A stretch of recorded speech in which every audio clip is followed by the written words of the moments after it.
민수기 15장. 하나님께서 모세에게 말씀하셨다. 너는 이스라엘 백성에게 전하여라. 그들에게 이렇게 일러주어라.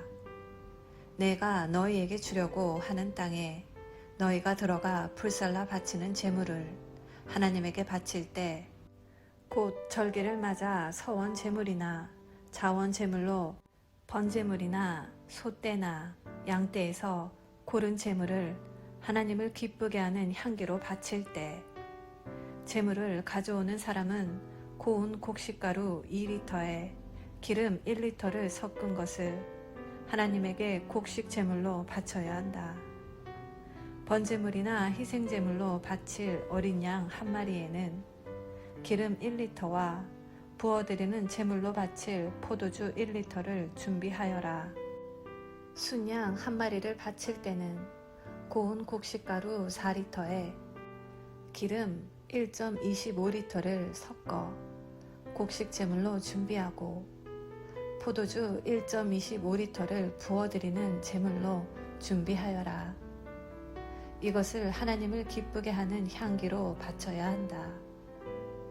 특별서원을 갚거나 하나님에게 화목제물을 바치려고 수송아지를 번제물이나 희생제물로 준비할 때는 수송아지와 함께 고운 곡식가루 6리터와 기름 2리터를 곡식제물로 바쳐라.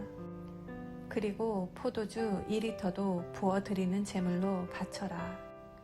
이것은 불살라 바치는 제물이요 하나님을 기쁘게 하는 향기가 될 것이다.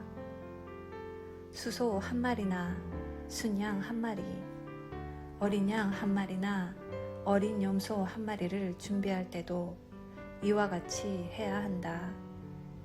너희가 준비한 것이 아무리 많아도 그 수요대로 한 마리씩 이 절차를 따르도록 하여라.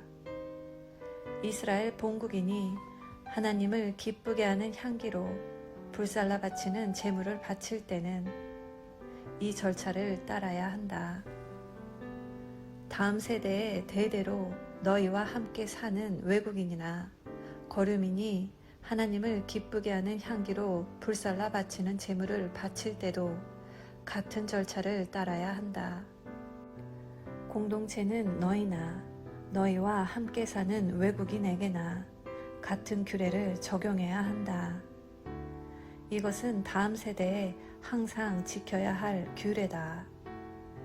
너희나 외국인이나 하나님 앞에서는 동일하다. 너희나 너희와 함께 사는 외국인에게나 같은 법과 규례가 적용된다.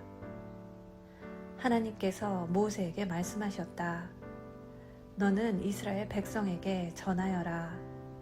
그들에게 이렇게 일러주어라.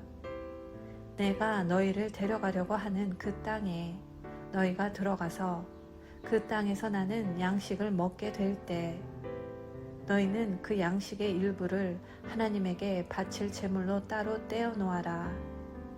처음 반죽한 것으로 둥근 빵을 만들어 제물로 바쳐라.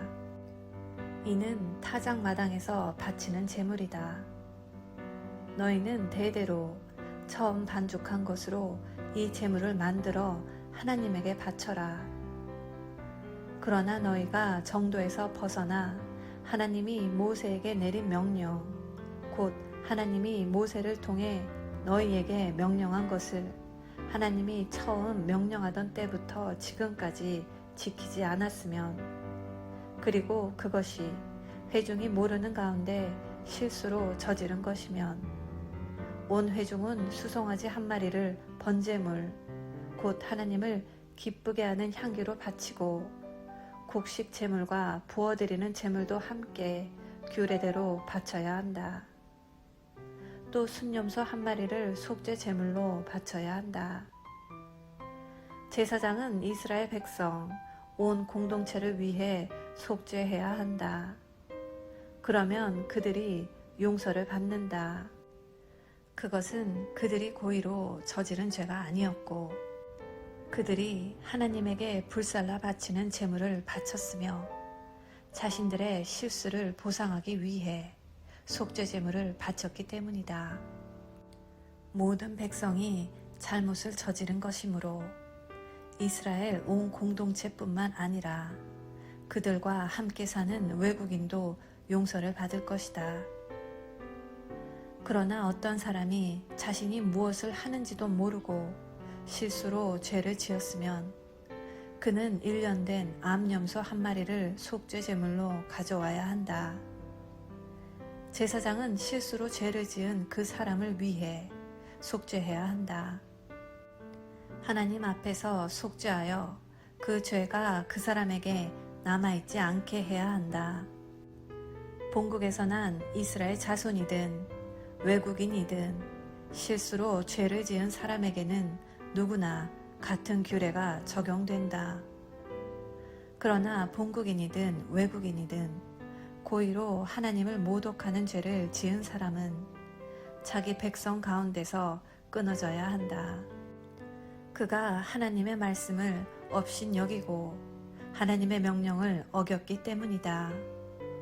그런 자는 반드시 공동체에서 내쫓아 홀로 죄값을 치르게 해야 한다.